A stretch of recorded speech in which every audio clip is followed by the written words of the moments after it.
रविवारी जुहू बस स्थानकामध्ये तुफान हाणामारी झाली। बेस्ट बसमध्ये आंदोलक आणि प्रवाशांमध्ये तुफान हाणामारी झालेली आहे। जुहू बस स्थानकामध्ये हा सगळा प्रकार घडलेला आहे। रविवारची ही घटना रविवारी जुहू बस स्थानकात हाणामारी झाली। आंदोलक आणि प्रवासी यांच्यामध्ये ही हाणामारी झाली। आपले प्रतिनिधी धनंजय दळवी यांच्याकडून या संदर्भातले अधिकचे तपशील घेऊया। धनंजय, काय नेमकं घडलं होतं यावेळी?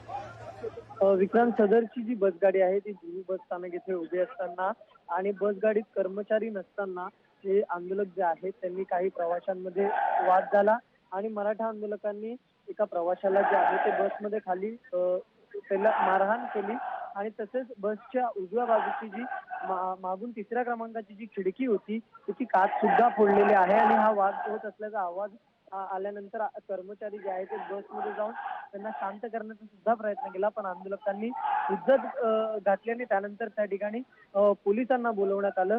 मात्र पोलीस आल्यानंतर जे आहेत ते आंदोलक असतील किंवा ज्यांच्याबरोबर वाद झाले ते प्रवासी सुद्धा त्या ठिकाणाहून पळून गेले आणि त्यानंतर सदरची गाडी जी आहे ती त्या ठिकाणी मार्गस्थ जी आहे ती दुसरीकडे करण्यात आली आणि जे प्रवासी थांबले होते त्यांना दुसऱ्या बसमधून जे आहे त्यांच्या गंतव्यस्थानापर्यंत मार्गस्थ करण्यात आलं। विक्रांत, बरं, धन्यवाद धनंजय या सगळ्या माहितीसाठी। यार